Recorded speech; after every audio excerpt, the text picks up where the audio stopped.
તારીખ 21/3/2004 Vallabh વિદ્યાનગરમાં school of આર્કિટેક્ટમાં જેના પ્રણેતા શ્રી સૂર્યકાંત પટેલ છે, તેમની વૃદ્ધાવસ્થા અને બીમારી વગેરેને ધ્યાનમાં લઈને તેમનું બહુમાન કરવા એકત્રિત થયેલી સભામાં સ્વામી સચ્ચિદાનંદ પરમહંસ ભક્તિ નિકેતન આશ્રમ પેટલાદ દંતાલીવાળાએ કરેલું પ્રવચન.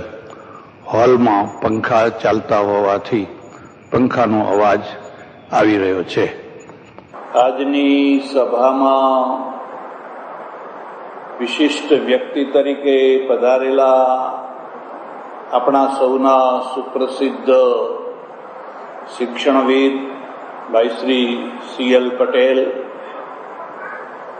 જેમના બહુમાન નિમિત્તે આપણે સૌ એકત્રિત થયા છીએ,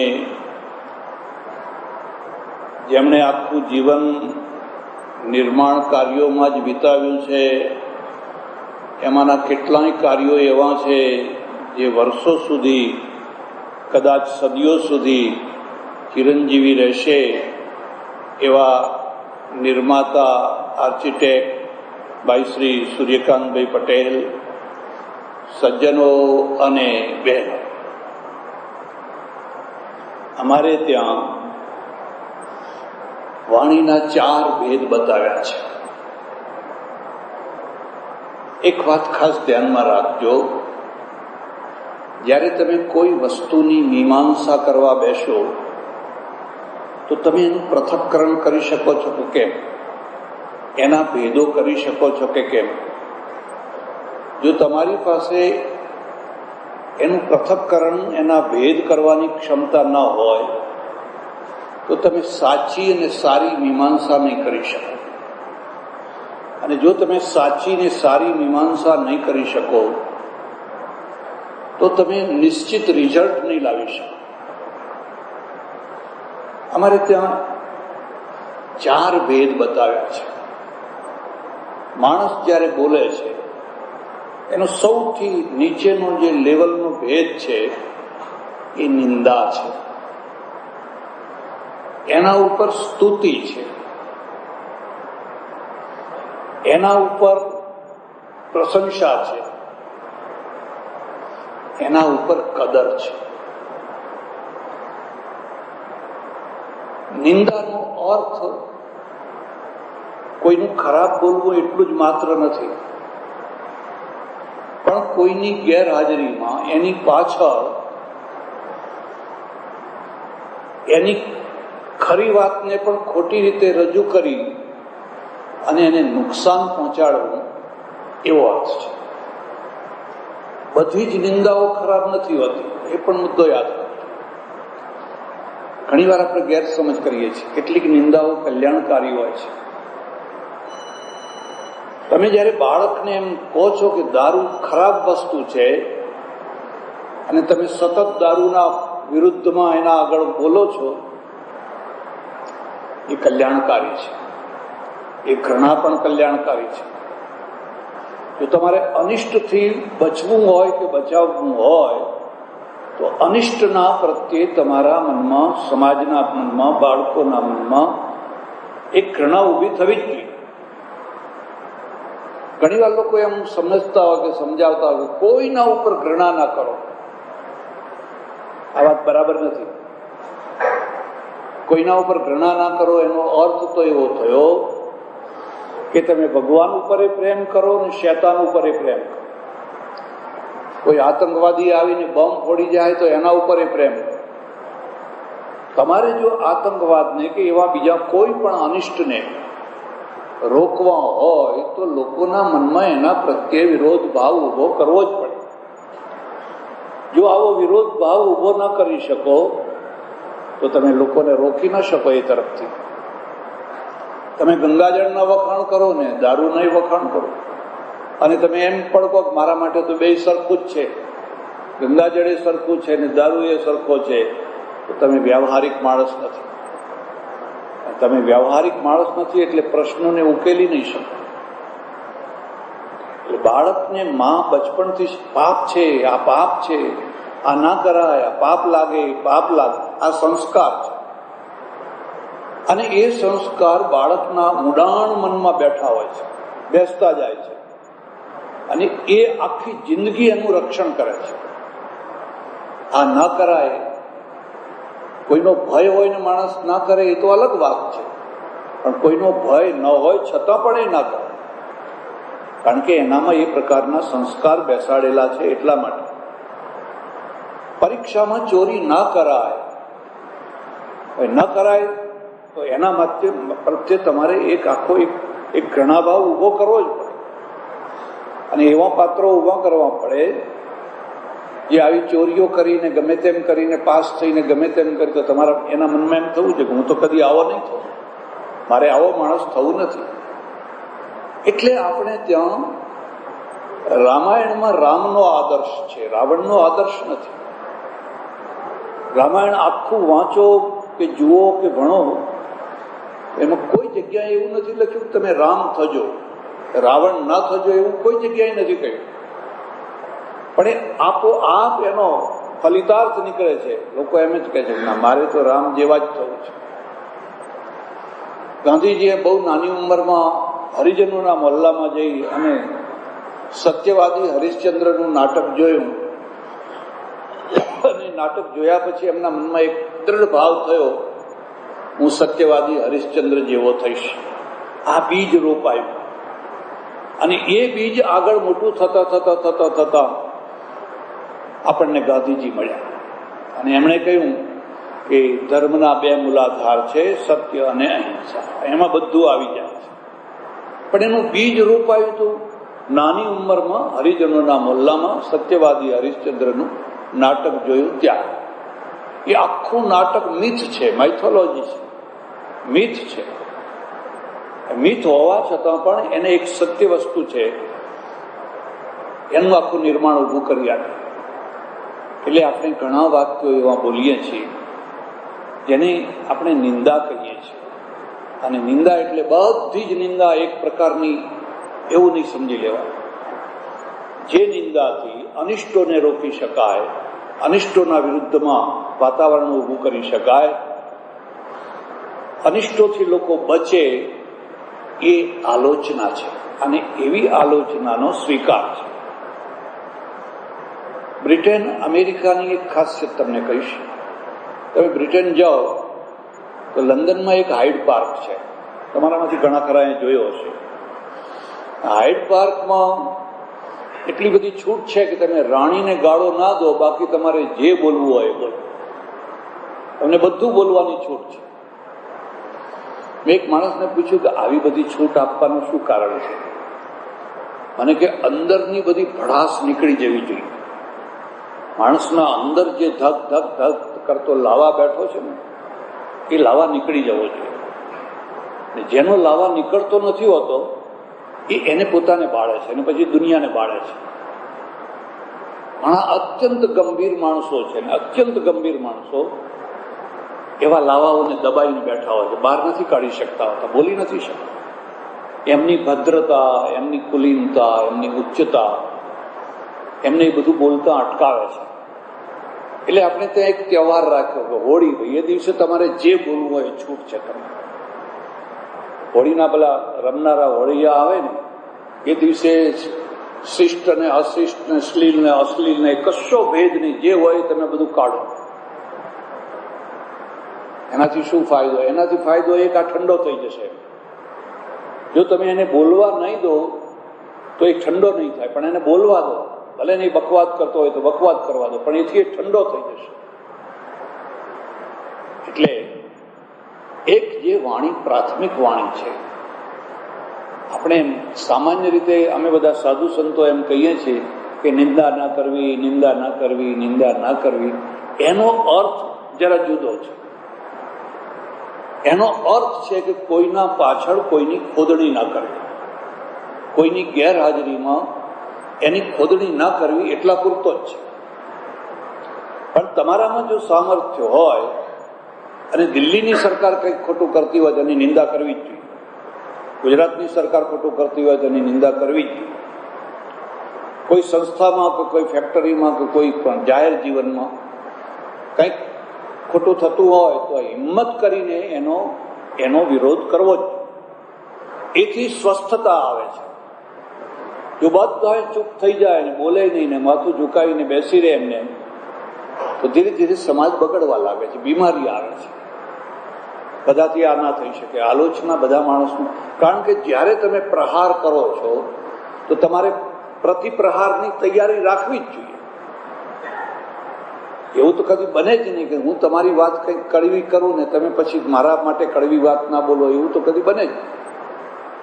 એટલે એવું વલણ રાખવું કે આપણે કોઈના માટે કશું ખરાબ કહેવું નહીં, એટલે આપણને પણ કોઈ કશું ખરાબ કહે. આ એક પ્રકારથી કાચબા વૃત્તિ છે અને એ વિકણ વૃત્તિ છે. કારણ કે આપણે કહીશું તો લોકો આપણને જરૂર કહેવાના છે, બેસ બેસ હવે તું શું કહેવાનો હતો. સામો પ્રહાર થવાનો જ છે. સામો પ્રહાર સહન કરવાની ક્ષમતા ન હોય એટલે લોકો આવા ડાપણની વાતો કરતા હોય છે. પણ જો તમારામાં સામો પ્રહાર સહન કરવાની ક્ષમતા હોય અને શક્તિ હોય તો તમારે અનિષ્ટો છે એ અનિષ્ટો માટે આંગળી ચીંધવી પડે. પછી જ્યાં થતા હોય ત્યાં જે તમારી કેપેસિટી હોય એ પ્રમાણે. નહીં તો માણસમાં નમાલાપણું આવી જાય. અને મારું એમ માનવું છે કે જ્યારે તમે કોઈના ઉપર અનિષ્ટ ઉપર કોઈ રાગ દ્વેષ ન હોય તો પણ કંઈક પ્રહાર કરો છો તો પ્રહાર ખાવાની તાકાતથી કરો છો. ગુંડા થવા માટેની પહેલી લાયકાત એ છે કે તમે કેટલો માર ખાઈ શકો છો. કેટલા મારી શકો છો એ નહીં, પણ તમે સામેથી કેટલો માર ખાઈ શકો છો. તમે એક તમાચો મારો ને સામે બે ચાર આવે ને તમે ધ્રુજી જાઓ તો ખલાસ, તમે એ નહીં થઈ શકો. પહેલવાન થવું હોય તો તમે સામે કંઈક પ્રહાર કરો તો સામે પ્રહાર થવાના જ છે. ને હું એમ માનું છું કે કોઈ માણસની મર્દાનગીનું માપ કાઢવું હોય એ જોવાનું કે આખી જિંદગી કેટલા શત્રુઓ વચ્ચે, કેટલા વિરોધીઓ વચ્ચે, કેટલા દુશ્મનો વચ્ચે એ ખુમારીથી જીવન જીવ્યો. લોકો ઘણી વાર કે આ તો અજાત શત્રુ છે. એનો અર્થ છે કે અજાત શત્રુ મેં તો મારે નહીં, મેં તો ભણાવે નહીં. એ અજાત શત્રુ જ રહે ને. અજાત શત્રુ થવું કઈ બહુ સરળ કામ નથી, પણ એથી બહુ કઈ રાજી થવા જેવું નહીં. જો બધા જ અજાત શત્રુ થઈ જાય તો દ્રૌપદીના ચીર ખેંચાય. દ્રોણે ના બોલે, ભીષ્મે ના બોલે, બધાય ના બોલે. દુર્યોધનને જેમ કરવું એમ કરવા દો. આપણે શું નકામું, આપણે પારકી પંચાયતમાં પડવાની શી જરૂર છે? તો દ્રૌપદીના ચીર ખેંચાય. પણ જો એમાંથી થોડાક લોકો ઉભા થઈ ગયા હોત અને દુર્યોધનની શત્રુતા વોરી લેવાની તૈયારી કરી હોત, ખબરદાર બંધ કર, આ નહીં ચાલી શકે, તો દુર્યોધન દુશ્મન થવાનો જ હતો. એ દુશ્મન વૃત્તિ વોરી લેવાની તાકાત હોવી જોઈએ. એ ના હોય એટલે બધા અજાત શત્રુ થઈ જાય. પછી દ્રૌપદી સલામત ના. મારે વધારે ચર્ચા નથી. મારે તો આપને એટલું જ કહેવાનું છે કે આપણે જે બોલીએ છીએ એમાંનું એક સ્તર છે જેમાં નિંદા છે. હવે નિંદા મેં જે આપ કહ્યું છે એ એક જુદો ભાગ છે. તમે કોઈને સહન નથી કરી શકતા, કોઈની ઉન્નતિ સહન, અને એ ખરેખર નિંદા છે અને એ ના કરવી જોઈએ, દુર્ગુણ છે. પછી એક સ્તુતિ છે. સ્તુતિનો અર્થ થાય છે પ્રાર્થના કરવી. એવા વખાણ જે વખાણમાં તમે પ્રાર્થના કરો. કોઈ યાચક છે, પહેલા યાચકોની આખી નાત હતી, આખી નાત જ હતી. એમને આખી જિંદગીભર યાચના જ કરવાની. રાજા મહારાજાઓ તો પોતાને ત્યાં આ પ્રકારના કેટલાય માણસો રાખતા, રોજ કેટલાય આવે અને એમનું એક જ કામ અતિશય વખાણ કરવાનું. અતિશય એટલા વખાણ કરવાના કે રાજી રાજી થઈ જાય. અને આ વાત રાજા મહારાજા સુધી જ નથી, પટેલો સુધી પણ હતી. પટેલોના બારોટ આવે અને બારોટ એની ડેલીમાં ગોદડું નાખીને બેઠા હોય ને પછી જે વખાણ કરે, જે વખાણ કરે, જે વખાણ કરે. એટલે પૂર્વજોને કોશો એટલા માટે બાંધવી પડતી હતી, બટન ના ચાલે.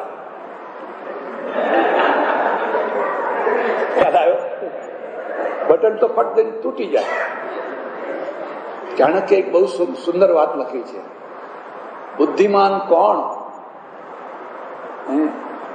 એને સામે ઉત્તર આપ્યો છે કે યાચકૈર ન વંચિત, યાચકૈર ન વંચિત, જે યાચકોના વધારે પડતા વખાણો સાંભળી અને જે છેતરાતો નથી એ બુદ્ધિશાળી છે. હવે એનું તો કામ જ છે વખાણ કરવાનું, યાચના કરવા માટે. તમે કદાચ નામ સાંભળ્યું છે, ગોંડલના મહારાજા ભગવતસિંહજી. ભગવતસિંહજી, મને ઘણી વાર એમ લાગે, હું તમને ભલામણ કરું છું, તમે 2 માણસોના જીવન ચરિત્ર 3 જરૂર વાંચજો. પ્રભાશંકર પટ્ટણી, ભગવતસિંહજી અને સરદાર વલ્લભભાઈ પટેલ. જેને રાજનીતિ શીખવી હોય, જેને સફળ રાજનેતા થવું હોય, એને વલ્લભભાઈ વિશે કઈ નહીં. પણ ભગવતસિંહજી માટે તો એવું લાગે, મને એમ લાગે કે વિધાતાએ એને ખોટી જગ્યાએ ગોઠવી દીધી. એને ખરેખર ગોઠવવાની જરૂર હતી દિલ્હીમાં, પણ એ ગોઠવાઈ ગયો ગોંડલ. એ માણસ જો દિલ્હીમાં ગોઠવાયો હોત તો ભારતની આખી શિકલ બદલી નાખે. મારે એ તરફ બધું લઈ નથી જવું. એમના ત્યાં આ પ્રકારના સ્તુતિ કરનારા આવે ને વખાણ કરે, ઓહો હો, વખાણ વખાણ વખાણ વખાણ. એટલે ભગવતસિંહે એક પૈસો ના આપ્યો, પેલાનો ચહેરો ઉતરી ગયો. એ પણ યાદ રાખજો, જે વગર નિમિત્તના વખાણ કરે અને અતિરેક ભર્યા કરે એ દુશ્મન કરતા ભૂંડો માણસ છે. કારણ કે એવી જ રીતે તમારી નિંદા જ કરવાની છે. જો એની અપેક્ષા પૂરી ના થઈ તો એ જેટલી ઉદારતાથી વખાણ કર્યા છે એટલી જ ઉદારતાથી પાછી નિંદા કરવાની છે.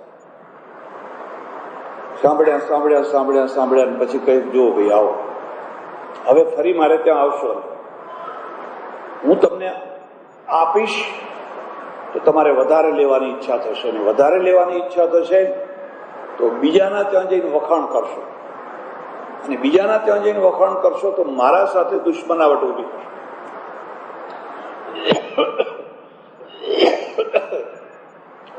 પરસ્પરમાં લડાઈ મારવા માટે પણ આ એક હથિયાર છે. તમને ખાનગીમાં કહું છું, સૂર્યકાંતભાઈ અને CL બેને લડાવવા હોય ને તો તમારે કશું જ નહીં કરવાનું. CLના આગળ સતત સૂર્યકાંતના વખાણ કરવાના. એટલે પેલા માણસ સાંભળીને પછી કહે છે, હવે જોયા જાય, તને શું ખબર, અમે તો બચપણના ભેગા, એ તો આવો હતો ને તો આપો આપસ. આ શરૂઆત થઈ. એને કોઈ આવું બોલવું નતું, પણ તમે એને વખાણના દ્વારા બોલાવો. એના આગળ વધારે વધારે, હા ફલાણા બેન તો શું રસોઈ કરે, બસ ભડકો કરવાની આ જ શરૂઆત સમજી લેવાની.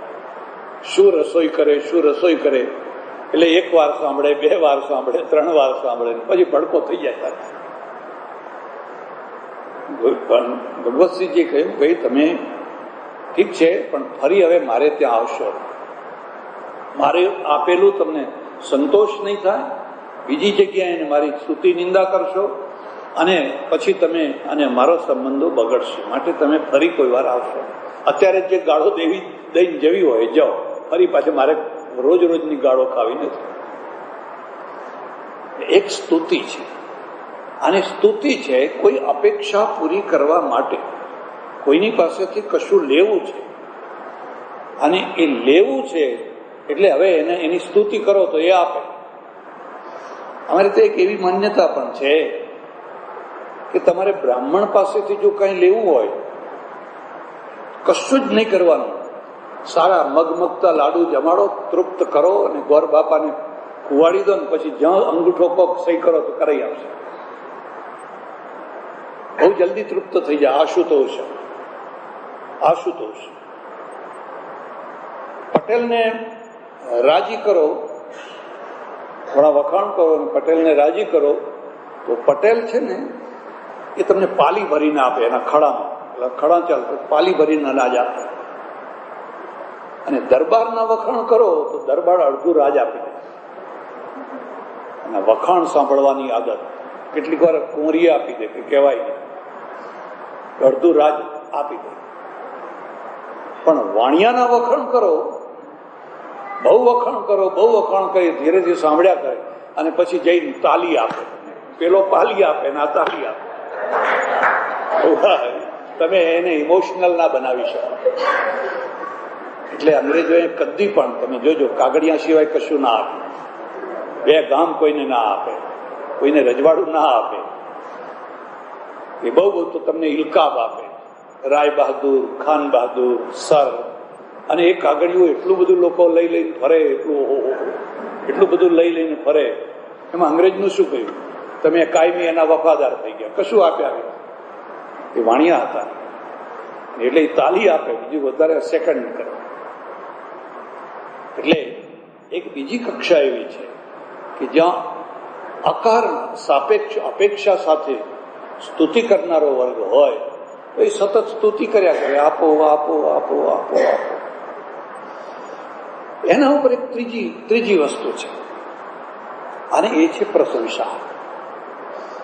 એ માણસના જીવનનો એક બહુ મોટામાં મોટો સદગુણ છે. તમે તમારા ઘર નોકરની પ્રશંસા કરી શકો છો, તમારા ઘરવાળાની પ્રશંસા કરી શકો છો. અરે તે એકવાર એક પતિ પત્ની આવ્યા અને બધું રસોડામાં જે આવે જાય રસોઈ બનાવે. એટલે મેં કહ્યું, વાહ, આ તો કઢી બહુ સરસ બની છે. એટલે મને કે બાપજી, તમે કઢીના વખાણ કર્યા, પણ હું 30 વર્ષથી આમની કઢી બનાવું છું, પણ એ કોઈ દાડો કહેતા નથી કઢી સરસ બની. એટલે મેં પેલાના સામે જોયું. મેં કહ્યું, ખરી વાત? મને કે ઘરવાળીના વળી વખાણ શું કરવા? હવે ઘરવાળીના વખાણ નહીં કરો તો બીજીના વખાણ કરશો, અને બીજીના કરશો તો પછી શું થશે એ ખબર છે? આ માણસને જીવતા નથી આવડતું. તમારે યોગ્ય સમયે યોગ્ય માણસના વખાણ કરવા જ જોઈએ. એ પ્રશંસા છે અને એ તમારો સદગુણ છે કે તમે સમય ઉપર, ડ્રાઈવર હોય તો ડ્રાઈવર, સાહેબ હોય તો સાહેબ, ફલાણો જે કોઈ હોય, પણ જેનું કોઈનું પણ સારું કામ જુઓ એટલે તમારે એના યથોચિત શબ્દમાં, 2 શબ્દમાં પણ એના વખાણ કરવા જ જોઈએ. આ મહાપુરુષોનો એક ગુણ છે. તમે વખાણ કરવાના ટાઈમે ગંભીર રહો છો, ભૂલતા નથી એને કેટલું કામ કર્યું. વરસતા વરસાદમાં પલળતી આવી અને તમે કશું બોલતા જ નથી, તમે કંઈક નથી કરતા. અંગ્રેજોએ આખી દુનિયા ઉપર રાજ કર્યું આ પદ્ધતિથી, આ જ પદ્ધતિથી. એને જરૂર યોગ્ય માણસના વખાણ થવા જ જોઈએ. આજે તમે લંડનમાં જઈને જુઓ, આપણા કેટલા ભાઈઓને લોર્ડ બનાવ્યા છે. 2-4 તમારા ઓળખીતા છે. આપણા કેટલાય ભાઈઓ છે, હિન્દુઓ છે, મુસ્લિમો છે. હવે કેમ બનાવ્યા છે? કારણ કે એમના થઈ જવાના. અને લોર્ડ મેઘનાથ, લોર્ડ ફલાણા, એને એમ થાય હા હું કંઈક છું. સામ્યવાદી રશિયામાં અને આ બ્રિટિશરોમાં આ મુદ્દાનો ભેદ છે. બ્રિટિશરોએ જે દુનિયા ઉપર રાજ્ય કર્યું એ ઉપરના વર્ગને પકડીને કર્યું, અને પેલાએ જે રાજ્ય કર્યું એ નીચેના વર્ગને પકડીને ઉપરના વર્ગને કાપી નાખવા. ઉપરનો વર્ગ શોષણખોર છે, એ ભયંકર છે, એનો નાશ કરવો, ઉપરના વર્ગના કાઢી નાખવો. અને નીચેનો અને સૌથી નીચેનો વર્ગ છે એને આપણે પકડો. એ ફેલ ગયા, એ બિલકુલ ફેલ ગયા. પેલાએ કહ્યું કે નહીં, નીચેના વર્ગને ના અડો, તમારે નીચેના વર્ગને પકડવો છે તે એને પકડનાર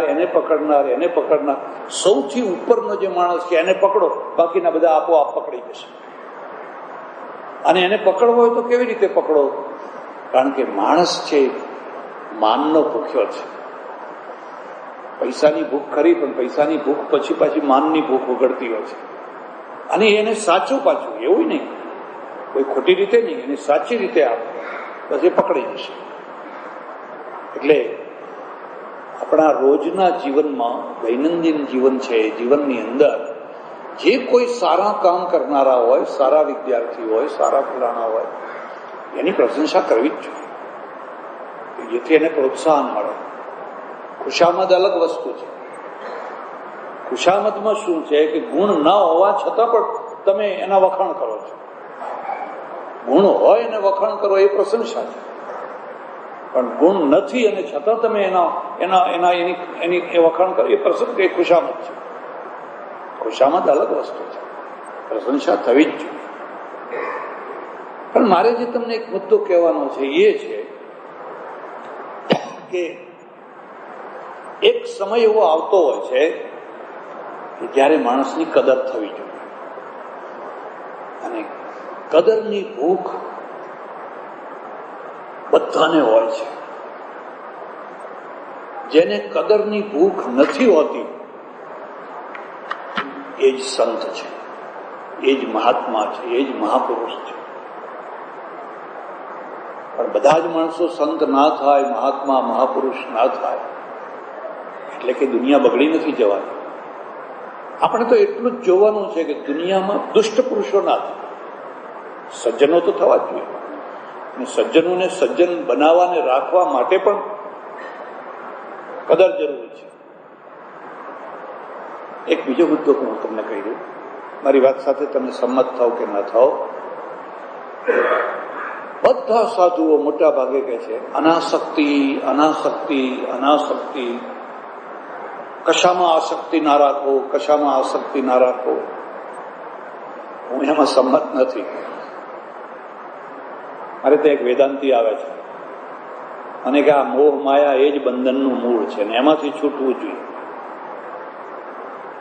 મેં કહું તમને એક ઉદાહરણ આપું. માનો કે તમારી પત્ની છે ને તમારી પત્નીને તમારા ઉપરથી મોહ ઉતરી ગયો, આસક્તિ ઉતરી ગઈ. હવે કોઈ આસક્તિ નથી, કોઈ મોહ નથી, કશું જ નથી. તમે ઘરમાં જાઓ એ તમારા સામું જોતીએ નથી. પહેલા જે ઊભી થઈને પાણી આપતી હતી, આવો બેસો, હરખ ને ચહેરા ઉપર જે આનંદ ને ઉલ્લાસ હતો, હવે તો એકદમ તટસ્થ થઈ ગઈ, નિર્મોહી થઈ ગઈ, વીતરાગ થઈ ગઈ. તો તમને કેવું લાગે? અને કે ઝેર જેવું લાગે. તો કીધું ભલો થા, હવે આ બોલ ના કર, હવે આ બોલ ના કર. એને પ્રેમ છે, એને તારા ઉપર આસક્તિ છે, એટલે કલાકથી રાહ જોવે છે, હજુ કેમ ના આવ્યા, હજુ કેમ ના આવ્યા. ઓવરટાઈમ કર્યો કે શું? રોજ ઓવરટાઈમ કરે છે, આવતા નથી. અને બારીએ ને બારીએ જોયા કરે છે. એનો પ્રેમ એના માટે આવું કરાવે છે. અને તને છે ને, તને પણ એ જ પ્રેમ છે એટલે તું જલ્દી જલ્દી ઘેર જવા માંગે છે. ક્યારે ઘેર જવું, ક્યારે ઘેર જવું, ક્યારે ઘેર જવું. આનું નામ જ જીવન છે. હવે પેલીને આસક્તિ ઉતરી ગઈ છે, કલાક વળવા આવે તોય વાહવા, ને ના આવે તોય વાહવા, 2-4 દિવસ પછી આવે તોય વાહવા. એને તો કઈ રહ્યું, તો જીવન કેવું થશે? અને કે આ તો આખી જિંદગી મેં ગોખા કર્યું. મેં કઈ ગોખણ પટ્ટી. એટલે તો આપણું બધું જે જ્ઞાન છે ને એ ઉપદેશ જીવનમાં નથી આવતા. એનું કારણ આ જ છે કે વ્યવહારિક નથી, એ વ્યવહારિક નથી. અમારા ઘણા લોકો એવું કહે મને કે ફળની આશા રાખ્યા વિના કામ કરવું જોઈએ, ફળની આશા રાખ્યા વિના. ગીતા એવું કહે છે ફળની આશા ના રાખ, ફળની આશા ના. બધા જ આવું બોલતા હોય છે. મેં કહું ભાઈ તમે સમજ્યા વિના બોલો છો. ભારતનું લશ્કર બોર્ડર ઉપર પાકિસ્તાન સાથે લડવા જાય, ફળની આશા રાખીને જાય કે એમને એમ જાય? જીતીએ તોય વાહ વાહ અને હારીએ તોય તો શું થાય? તો પરિણામ શું આવે? આ બધા અત્યારે ક્રિકેટ રમે છે તો એ બધા ફળની આશા રાખીને રમે તો સારું રમે કે નિષ્ફળ થઈ જાય? અરે હારીએ તોય વાહ વાહ. અરે પણ ભારતમાં જશો તો લોકો જોડાનો હાર પહેરાવશે. તમારો ઉપદેશ એવો હોવો જોઈએ જે વ્યવહારિક હોય, જે વાસ્તવિક હોય. ફળની આશા ન રાખવાની જે વાત કહે છે એનો અર્થ છે કે જે ફળ ઉપર તને અધિકાર નથી એવા ફળની આશા ના રાખ. જે ફળ ઉપર તારો હક નથી એવા ફળ ઉપર તું આશા ના રાખ. હવે તમને જ બધાને કહું, મને ખબર નથી પણ આમાં થોડોક સ્ટાફ પણ હશે, અને સૂર્યકાંતભાઈ તમને બધાને રોજ ઉપદેશ આપે, ભાઈઓ પીરિયડ લો, પગારની આશા ના રાખો. પગારની આશા ના રાખો તો કેટલા લોકો નોકરી કરવા તૈયાર છે? અરે 1 તારીખ આવવાને હજુ 15 દિવસ બાકી છે ને અત્યારથી ગણતરી ચાલે છે, અત્યારથી ગણતરી ચાલે છે. માણસ એવરેસ્ટનું શિખર સર કરવા જઈ રહ્યો છે, એને કોઈ ફળની આશા ના રાખો તો એવરેસ્ટ ચડી શકે ખરો? આ વાત બરાબર નથી. તમારે એના માપમાં ફળની આશા પણ જરૂરી છે. એ એટલો અતિરેક ન થવો જોઈએ કે એ અતિરેકમાં તમે તમારું કર્તવ્ય જ ન કરી શકો, એટલું ના થઈ જવું. થોડા ઘણા પ્રમાણમાં પરસ્પરની આસક્તિ પણ જરૂરી છે. જે માણસે આ કોલેજ ઊભી કરી, કાલે એમાં ધૂળ ચોંટી જાય, કોઈ ઝાડુ ન લગાવે, આ બધું બગડી જાય, તેને વેદના થાય, એને દુઃખ થાય. અરે રે, મેં આ બધું કર્યું અને આજે આ દશા. આજે જો ગાંધીજી ફરીથી જીવતા થઈને આવે અને એને સાબરમતી કે વર્ધાના આશ્રમમાં મોકલવામાં આવે તો આત્મહત્યા કરવાની ઈચ્છા થઈ જાય કે અમારા સાબરમતી આશ્રમની આ દશા. મને ખબર નહીં સાચું ખોટું, પણ કોઈએ કહ્યું કે ત્યાં રાત્રે જુગાર રમાય છે. કોઈ અસંભવ વસ્તુ નથી. એટલે એ જ રીતે કદર પણ થવી જોઈએ. અને યોગ્ય માણસની યોગ્ય સમયે તમે કદર કરો તો તમે ધીરોદાત્ત પુરુષ છો, ઉત્તમ પુરુષ છો, શ્રેષ્ઠ પુરુષ છો. તમે યોગ્ય સમયે નથી કરતા અને ઘણા વીતી ગયા પછી કરો છો તો તમે મધ્યમ પુરુષ છો. અને સમય વીતી ગયા પછી પણ નથી કરતા તો તમે કનિષ્ઠ પુરુષ છો. ત્યાં સુધી તો સારું છે, પણ જે ખરેખર કદર કરવાને લાયક હતો એની કદર ન કરવાની જગ્યાએ જે ઊંધા કામ કરનારો છે એની તમે કદર કરો છો તો તમે અધમ માણસ છો, તો તમે ગુંડાઓ ઉભા કરશો.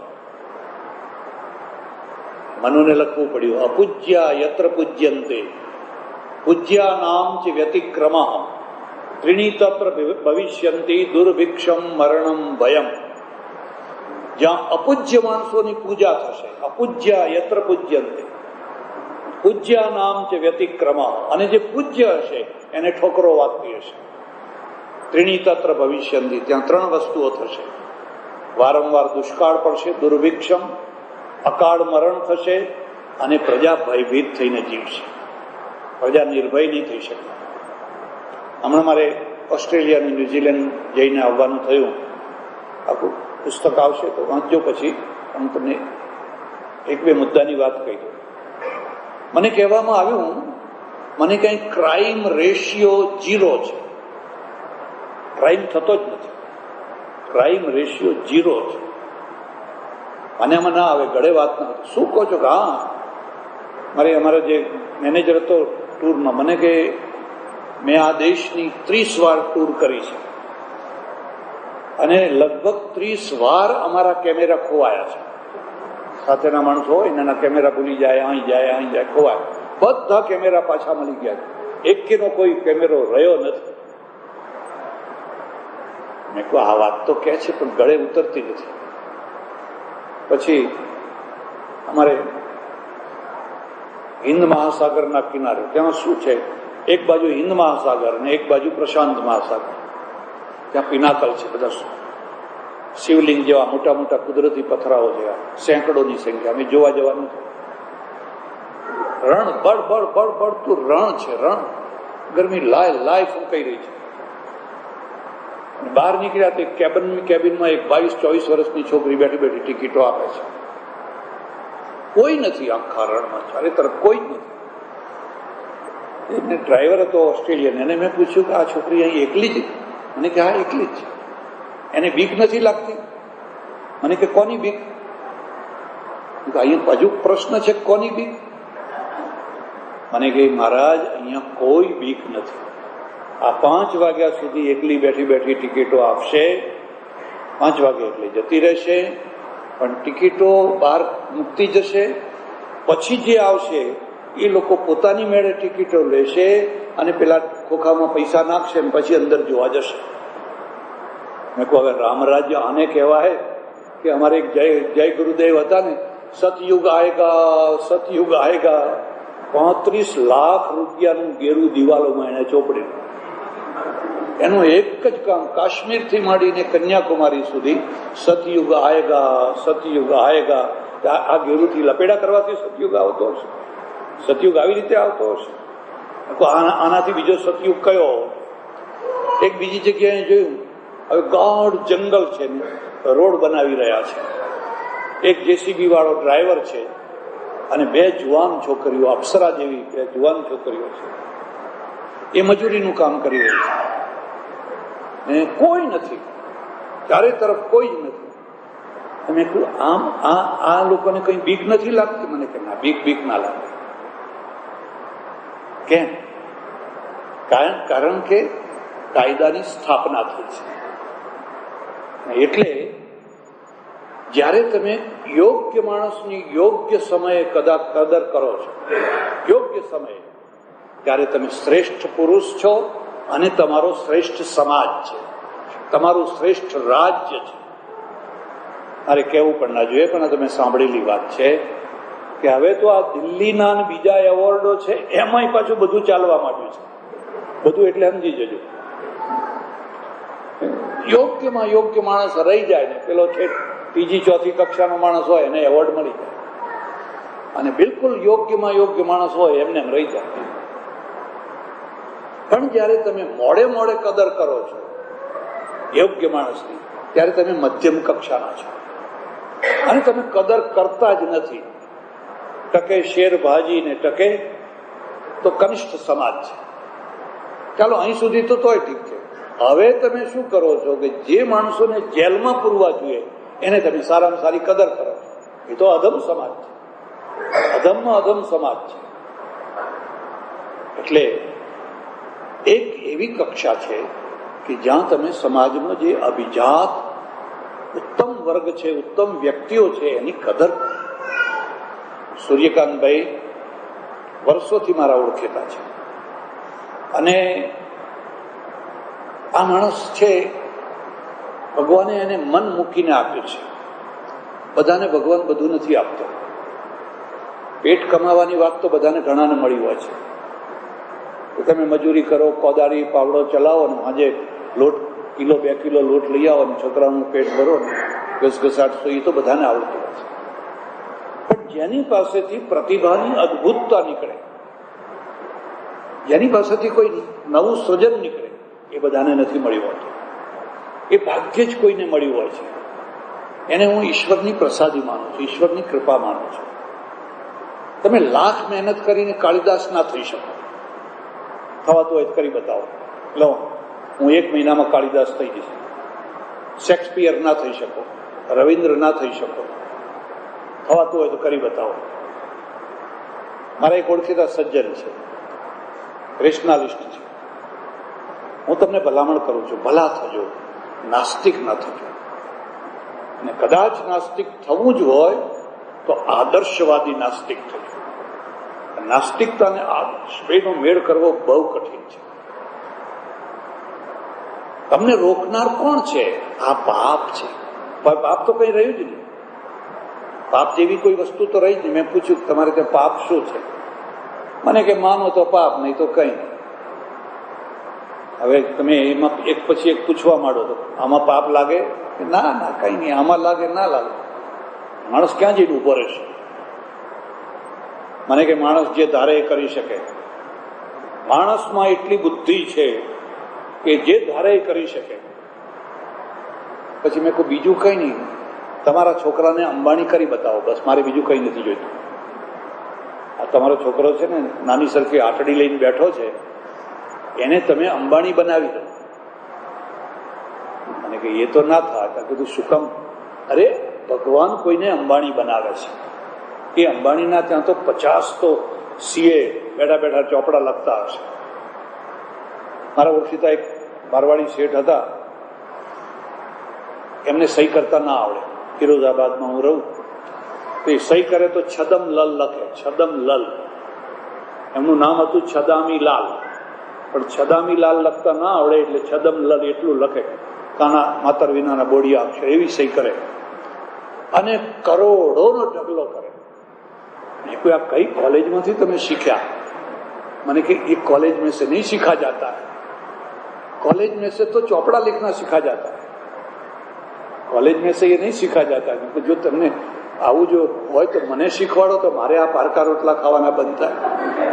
સવારે રોજ ઉઠીને આજ કોના ત્યાં જમવા જવું, આજ કોના ત્યાં જમવા જવું. મને કે સ્વામીજી આપકા કામ નહીં હૈ. કેટલીક વસ્તુઓ ભગવાન બનાવતો હોય છે, અને જે વસ્તુ ભગવાન બનાવતો હોય છે ને એનો જ્યારે તમે અહંકાર ન કરો અને ત્વદીયમ વસ્તુ ગોવિંદ તુભ્યમેવ સમર્પયે એમ કરીને એને કૃષ્ણાર્પણ કરો તો તમે ભક્ત થયા. અને ભક્ત થયા એટલે હળવા થઈ ગયા, તમારો ભાર પેલા એ ઉપાડી લીધો.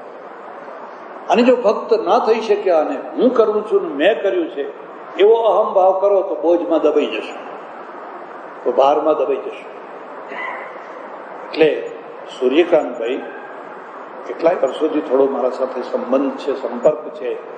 મેં આ માણસની અંદર જે સાદગી, જે સરળતા, જે ઉચ્ચ આદર્શો, એ બધું જે જોયું એ બધું જોઈને મને એમ થાય કે અને પાછી પ્રતિભા, અને એ પ્રતિભાનો વિનિયોગ છે રાષ્ટ્ર માટે, સમાજ માટે, દેશ માટે, વિદ્યાર્થીઓ માટે, વિદ્યા માટે, જ્ઞાન માટે, અને છતાં હળવાના હળવા.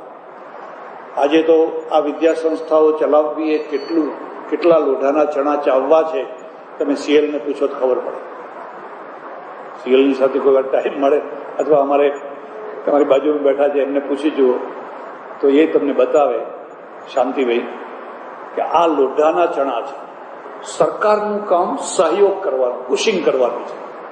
તેની જગ્યાએ ડગલે ને પગલે નડો જ નડો. પહેલા પુરોહિતો નડતા, જ્યોતિષીઓ, મારા એક ઘણા ઓળખીતા છે, મને કે સ્વામીજી નડતર વિના બરકત ના આવે. માણસ આવે એને કંઈક નડાવવાનું. તમને રાહુ નડે છે, તમને કેતુ નડે છે, હમણાં તમારા ગ્રહ વાંકા છે, અને એવા સરસ નડતર મૂકી દો કે તરત જ પછી કે મહારાજ ચાલે વિધિ કરો એટલે આપણું કામ ચાલુ. એમ હું કોબા આશ્રમમાં રહું, નવો થોડો બનેલો, થોડેક દૂર 8-10 ખેતર દૂર એક ખેતરના ડોશીમાં આવ્યા, આખું કુટુંબ રહે પટેલ. મને કે મહારાજ, મેં પૂછ્યું કે ગોપ બાપજી દેખાય છે. ગોપ બાપજી એટલે નાગ. તો મેં કીધું દેખાય, જંગલમાં તો ગોપ બાપજી ફરતા હોય. ના, કે મને કોઈએ કહ્યું કે આ તમારા પૂર્વજ છે અને એ તમને છોડવાના નથી. એમ કે તો મને કે તમે કોઈ વિધિ બતાવો તો એ પૂર્વજ તૃપ્ત થાય, અને અમારું આખું કુટુંબ ફફડે છે. મેં કહ્યું કશું ફફડવાનું નહીં, તમને બહુ બીક લાગતી હોય તો કોઈ મદારીને બોલાવીને આ ગોપ બાપજીને પકડાઈ દેવાના. મારી વાત ઉપર વિશ્વાસ ના આવ્યો તો ગઈ 5-7-10 દિવસ થયા છે, એના ઘર આગળથી ધુમાડા નીકળવા માંડ્યા. એમાં કોઈ કંઈક થતું હશે કે સાંજે બ્રાહ્મણ હતા એ મારે ત્યાં આવ્યા, અને કે મહારાજ શા માટે અમારા પેટ ઉપર પગ મૂકો છો? એ કહું શું કર્યું મેં? અને કે પેલી ડોશી અહીં આવી હતી ને, હા તમે રસ્તો બતાવ્યો ને? હા. 1 રૂપિયો તમારા આગળ મૂક્યો? મેં કહું ના, મેં આજ કે 35,000 રૂપિયાની વિધિ કરી. 35,000 રૂપિયાની વિધિ કરી. શું વિધિ કરી? કે ગોપ બાપજી છે કે મેં એને કહ્યું કે હવે ગોપ બાપજી દેખાશે નહીં, અને કદાચ દેખાશે તો તમને હવે કોઈ નુકસાન કરશે નહીં. અને મેં કોઈ માનો કે નુકસાન કર્યું? તો કે કોર્ટ ઉપર થોડો દાવો કરવાની હતી એ ડોશી, આપણા ઉપર થોડો દાવો કરવાની હતી. મને કે પૈસા કમાતા શીખો, પૈસા કમાતા, અને તમને ના આવડતું હોય તો કઈ નહીં, પણ જે કમાતા હોય એમાં તો આડા ના આવો. તો હવે શું કરવું? ક્યાં જવું? કોને સાચી વાત કે? એટલે યોગ્ય માણસ છે અને યોગ્ય સમાજ છે, એ યોગ્ય માણસની જરૂર કદર કરવી જોઈએ, કિંમત કરવી જ જોઈએ. આખી જિંદગી એમણે તપસ્યામાં કાઢી છે, તપસ્યામય જીવન છે. આંતરિક જીવનની મને કંઈ ખબર નથી, પણ હું એટલું જાણું કે સાજા હોય કે માદા હોય કે બીમાર હોય કે હા હોય કે ના હોય, ગાડી લઈને પહોંચી જ જાય, અને મગજમાં કોલેજો જ ફરતી હોય, મારી સંસ્થા, મારી સંસ્થા, મારી સંસ્થા, મારી સંસ્થા. સામાન્ય રીતે નિયમ એવો છે કે તમને 58 વર્ષ થાય એટલે તમે રિટાયર્ડ થઈ જાઓ, પણ આ સેવાભાવી પ્રવૃત્તિ એવી છે કે એમાં રિટાયરમેન્ટ હોતું જ નથી. એમાં એન્ટ્રી તો છે, એક્ઝિટ છે જ નહીં. કોઈ જગ્યાએ એક્ઝિટ લખેલું નથી. એમાં એકવાર એન્ટર થઈ જાઓ પછી એન્ટ્રી જ એન્ટ્રી. પછી તમે બહાર ના નીકળી શકો. અને બહાર ના નીકળી શકો એ સારું છે. એટલા માટે સારું છે કે તમારી શક્તિઓનો મૃત્યુની છેલ્લી ઘડી સુધી ઉપયોગ થાય. અમારે ઉપનિષદોમાં આ જ કહ્યું છે, કુર્વન્નેવે કર્માણી જીજી વિશે છતમ સમાહ એવમ ત્વયી નાન્યથેતોસ્તિ ન કર્મ લિપ્યતે નરે. એ ભાઈ, કર્મ કરતા કરતા 100 વર્ષ જીવવાની ઈચ્છા રાખ. કદી આવું ના બોલું કાલ મરી જવું છે, કાલ મરી જવું છે. બસ ઘણા લોકો આવું બોલ જ કરતા હોય, કાલ મરી જવું છે, કાલ મરી જવું છે. પણ તું આજે જ મરી જાય, કાલનું શું કામ હોય, એટલું મોડું શું કામ કરો છો? અરે જીવો, જ્યાં સુધી જીવો ત્યાં સુધી કર્મ કરતા કરતા અને ખુમારીથી જીવો અને આનંદ સાથે જીવો. જીવનને જાણો અને માણો, બે જીવનની સાથે કરો. એવમ ત્વયી નાન્યથેતોસ્તિ ન કર્મ લિપ્યતે નર. તો આ રીતે તું જીવીશ તો તને કર્મ લેપાયમાન નહીં કરે. આજે પણ એ કર્મઠ છે અને એમના કર્તવ્યો એ પોતાની શક્તિ પ્રમાણે આજે પણ કરે જ છે. અને આવા માણસને આજે જયારે ઘણા રોગો એમને પકડી લીધા, જકડી લીધા છે, ઘણી જાતના રોગો, અને એ રોગોમાં પણ એમનું માનસિક સંતુલન પૂરેપૂરું સ્વસ્થ છે. ક્યાંય તમને એમ ના લાગે કે સ્મૃતિ ભ્રંશ થયો છે કે ફલાણું થયું છે, ફલાણું થયું છે, એવું તમને ક્યાંય ના લાગે. આવા પુરુષની આપણે જેટલી કદર કરીએ, જેટલું સન્માન કરીએ, જેટલું બહુમાન કરીએ એટલું ઓછું છે. અને એટલે તમે તો બધાને જે કરવાનું તો એ કર્યું, પણ હું પણ શાલ લેતો આવ્યો કે ભાઈ મારે પણ એમને શાલ ઉઘાડવી જોઈએ, સૂર્યને અર્ઘ્ય આપવો જ. આપણે સૂર્ય પૂજક છીએ, પણ સૂર્ય પૂજકના અર્થનો અનર્થ કરી નાખ્યો. સૂર્યનો અર્થ જે પ્રકાશમાન, તેજસ્વી,